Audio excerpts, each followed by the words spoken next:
이런 이야기들을 많이 하죠. 오른 게 더 크고 지금 조금 떨어졌는데 무슨 폭락이냐. 폭락이 라이트하우스, 폭락론자 라이트하우스는 지금 폭락했다고 주장하고 있다. 뭐 물론 시작되었다 라고 이야기한 적은 많죠. 늘 말씀드리지만 저희는 폭락론자가 아닙니다. 왜 자꾸 저희를 폭락론자라고 매도하는지 그 이유는 간단하죠. 그런 식으로 프레임을 만들어야지 아 쟤네들은 폭락론자구나 라고 하면서 집값은 안 떨어졌고 더 올랐으니까 쟤네 말은 믿지 말아야지 이런 여론을 만들려고 하는 건데 내일 떨어질 거를 예측하는 건 어렵지 않습니다. 왜냐하면 이미 떨어지고 있으니까 아 내일도 떨어집니다. 떨어지는 시기에 계속 떨어집니다 하고 올라가는 시기에 계속 올라갑니다. 물만 잘 타면은 쪽집게 강사가 되겠죠. 근데 저희가 이야기하는 것은 그런 의도가 아니죠. 지금 저희가 방송하는 취지도 투자해서 돈 버세요가 아니라 투자 잘못해서 망하지 마세요이네. 그리고 저희가 말하는 건 폭락이 아니라 정상화입니다. 거품이 많이 꼈으니까 정상화가 돼야 된다. 저번에 뭐 나무위키 보니까 당위론적으로 이야기를 한다라고 하는데 정상화 되는 게 왜 당위론적인 이야기가 되느냐. 정상화는 원래 정상이 되는 게 맞아요. 달리라고 해서 달리면 빨리 걷겠죠? 마라톤 하는 사람들 2시간에 한 42km 걸으니까 시속 20km 정도라고 보시면은 사람이 시속 20km를 뛸 수 있다. 당연하죠. 그런데 사람의 속도는 시속 4km 정도로 보통 나오죠. 사정 같은데. 왜? 24시간 동안 시속 20km로 뛸 수 있어요? 일시적인 현상은 정상적인 현상이 아니죠. 그러니까 비정상적인 것은 정상으로 돌아갈 수밖에 없고 그것은 어떤 경제 현상으로 인해서 비정상적인 현상이 나타났고 그래서 정상으로 돌아가는 시기이다. 그런데 2019년에 미중 무역전쟁이 터졌다.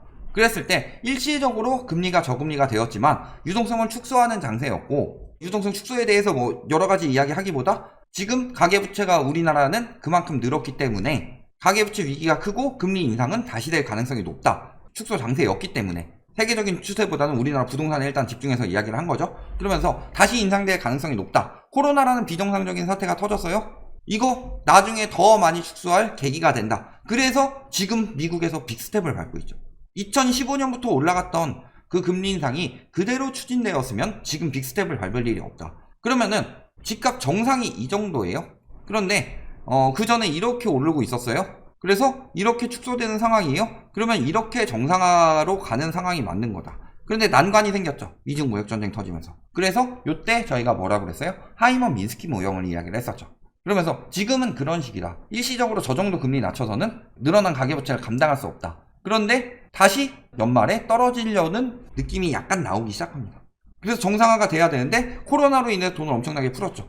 그러면은 내 집 마련은 원래 이 정도 가격에 해야 되는데 나중에 장기적 우상향에서 더 오른다고 칩시다. 그래서 이때쯤 떨어진다고 칩시다.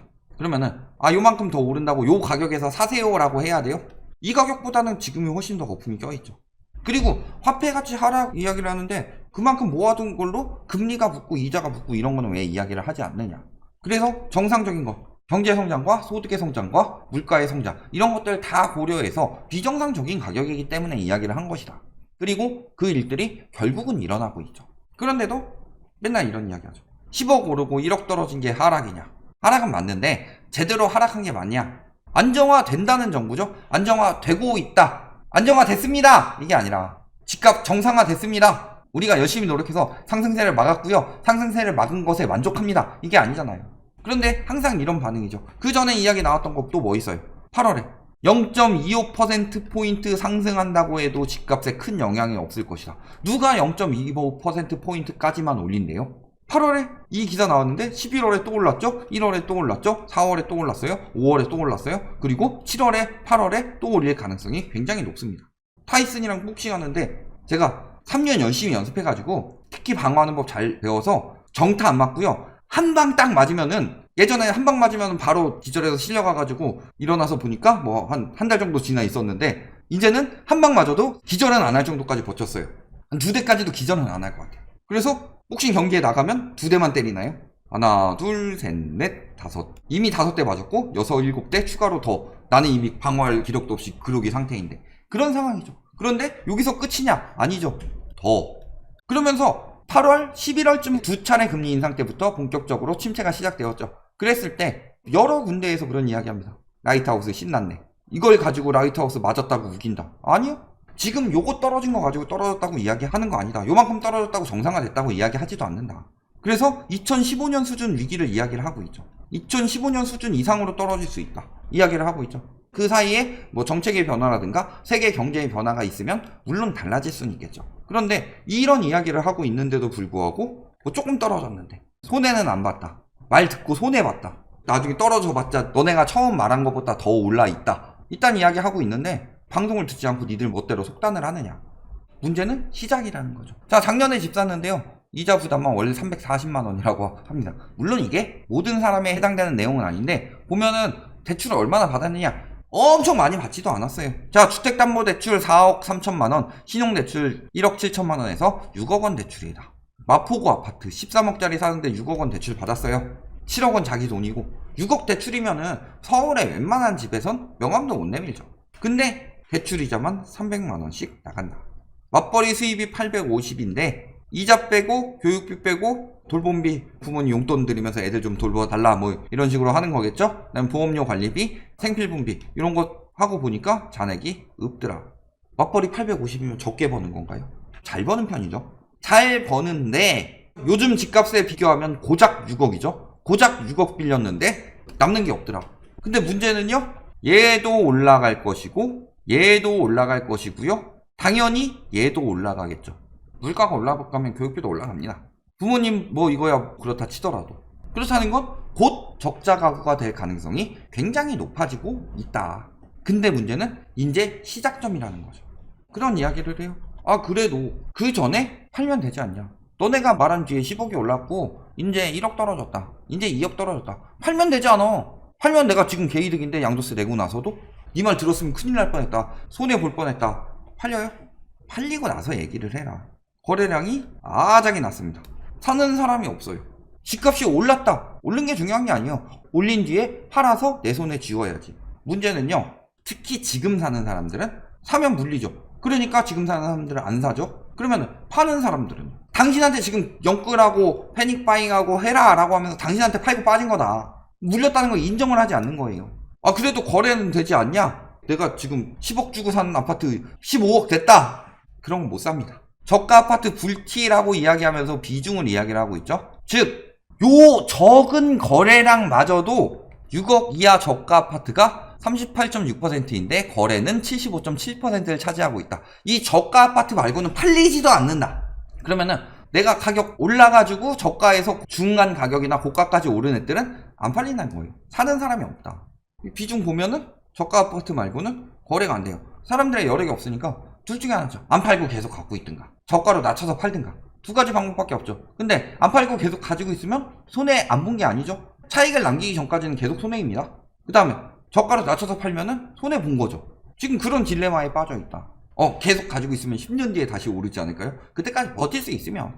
그리고 그때까지 버틴 다음에 다시 올라봤자 지금처럼 폭등한다 가능성은 거의 없고요. 그 다음에 또 한 가지는 그때까지 버텨서 가격 유지돼봤자 그동안에 이자 내고 세금 내고 했던 것들 다 따져보면 그렇지도 않다.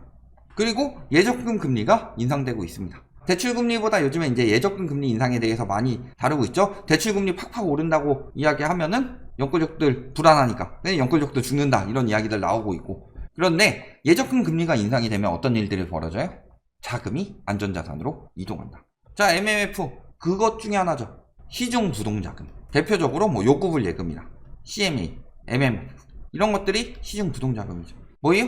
마땅한 투자처를 찾지 못해서 MMF에 묻어놨는데 예금으로 옮겼다. 즉 MMF에 있는 것은 투자했다가 남겼죠? 수익을 보고서 여기를 어디에 투자할까? 지금 투자가 좋다는데 하고 투자하려고 둘러봤더니 부동산은 환경성이 더럽게 떨어져서 3번 사면은 팔지도 못할 것 같고 세금 덩어리에다가 이자 부담은 엄청나게 크고 그렇다고 주식으로 가자니 주식 개박살 나고 있고 코인으로 가자니 코인 개박살 나고 있고 그래서 가지고 있다가 시중금리 오르네? 그러니까 안전자산으로 돈이 이동하고 있다. 앞으로 더더욱 안 산다는 이야기죠.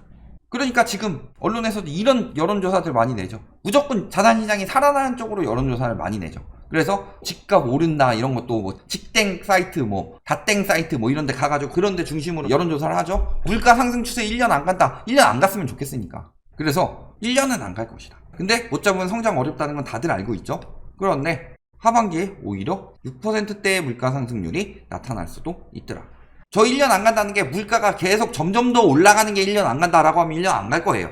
그런데 과거에 물가 한 2% 정도 올라갔었죠. 그 정도 수준까지 떨어지려면 2% 초반 정도까지 떨어지려면 1년으로 될 수 있겠느냐 이런 상황이죠. 그래서 5월에 5%대가 되고요. 하반기엔 6%대가 될 가능성이 굉장히 높다는 거죠. 그리고 이런 이야기 합니다. 위험하다고 이야기하시는 분 있죠? 이분 한문도 연세대 정경대학원 교수님. 이분이 집값 2029년까지 최대 40% 폭락한다. 근거는 저희랑 굉장히 비슷해요. GTX가 상승 호재 하나 납니다. GTX는 호재가 맞다. 다만 그렇게 엄청난 호재는 아니고 그 외적으로 요인이 훨씬 더 크다. 그러면서 최대 40%까지 조정을 받을 수 있다. 조정이 아니죠. 최대 40%까지 대폭락해서 정상화될 수 있다. 이런 이야기죠. 이런 기사들을 보도를 해주느냐? 배를 잘 만드는 그 언론에서는 뭐라 그래요? 집값 떨어지는 건 공포 마케팅이래요. 그런데 워낙 많은데 그냥 몇 개만 뽑아본 거예요. 강남 아파트 상승할 것, 걸림돌 많아 집값 못 잡을 것, 무주택 부장님보다 다주택 과장님을 존경한다, 집값 상승률이 서울의 10배, 패닉바잉 몰린다. 저게 공포 마케팅이죠. 제가 잘못 알고 있는 거 아니죠? 집값 떨어진다고 공포 마케팅 하는 거보다 니들이 집값 폭등한다고 공포 마케팅 했던 게 얼마나 많이 됐냐. 그 속담 있죠? 똥 묻은 개가 겨 묻은 개 나무란다. 겨 묻은 개도 아닌데 똥 묻은 개 주제에 니들이 그렇게 공포 마케팅 해놓고서 공포 마케팅 하지 말래요. 독점이에요? 저희가 잘못 생각했네요. 공포 마케팅은 우리만 할 거야. 너네는 하지 마. 우리가 특허냈어. 독점이야. 이런 의미에서 한 이야기일까요? 결론. 정말 손해 안 봤다 라고 이야기를 하려면 집값이 뭐 5억에서 10억으로 올랐는데 1억 떨어져서 9억 됐다. 이거 손해본 거 아니다. 이거 아니에요. 정말 손해 안 봤다고 하려면은 집을 팔아서 남긴 차익. 여기에 세금 빠지죠? 이자 빠졌죠? 기회비용 빠졌죠? 그만큼에. 물론 플러스 되는 기회비용도 있겠죠. 예를 들어서 내 집 마련으로 투자를 했다라고 하면은 그만큼 전세 살면서 빠져나가는 기회비용이라든지 월세 살면서 빠져나가는 기회비용도 있을 테죠. 이런 것들 다 제외하고 그래서 이익이 되었을 때 손해를 안 본 거지, 팔지도 않아놓고 지금 더 올랐는데 개이득, 나는 이득 봤다, 이건 정신승리일 뿐이죠. 예를 들어서 빌라왕 봅시다. 이제 빌라 신까지 나왔는데 100억대 자산가래요. 근데 3억도 없어서 소송 당하고 있어요. 그러면은 빌라를 바지 사장해가지고 한 70억대 정도에 다 그거 했어요? 100억대로 올랐어요? 그럼 뭐예요? 하나도 안 팔리는데 누가 그 빌라를 사요? 바지 사장 걸. 그리고 가장 선제된 조건이 차익인데 차익을 남기려면은 팔려야 남긴다. 근데 팔리지가 않는다. 그래서 팔리는 건 저가뿐이죠. 그렇다면은 가격을 낮추든가. 이러면 이득 본 거 아니죠? 차익이 안 남죠? 반대로 버티든가. 그러면 요게 커지죠. 손해 안 보긴. 저런 것들을 못 버티고 처음에는 수익은 어느 정도 포기하다가 나중에는 본전만 찾자 마인드에서 손절하기 시작하게 되면은 그때부터는 버틴 의미가 없더라. 불안하고. 그리고 지금 2030이 많이 물렸기 때문에 일본식 침체가 난다는 가장 큰 이유는 저희 인구 감소보다 더 중요하게 이야기하는 건 청년층 추후에 10년이나 20년 뒤에 내 집을 주도적으로 매입할, 보통은 3040에서 주도적으로 매입하는데 2030이 지금 10년 뒤에 3040이죠? 그들이 여력이 없다. 그러면 그들이 안 사서 장기적 침체가 되면은 그 밑에 청년들은 자기 때만 보기 때문에 지금처럼 일본처럼 장기 침체가 이어질 수 있다. 이 이야기를 하고 있잖아요. 그런데도 손해 안 봤다. 집만 평생 안고 가세요. 집값이 오를 때는 기뻐하고 떨어질 때는 슬퍼하고 세금 많이 내고 이자 많이 내가면서 행복은 거기서만 찾으면서 사세요. 아닌 분들은 진짜 집값이 아니라 내 집 마련, 그리고 내 집 마련으로 인해서 나의 인생의 플랜이 어긋나고 싶지 않다 하시는 분들은 지금이 아니라 정말 정상화되었을 가격에 사야 된다 라는 부분을 보셨을 때 지금 취해야 할 행동들이 어떻게 해야 되는지 답이 나올 것이다. 여기까지 말씀드리겠습니다.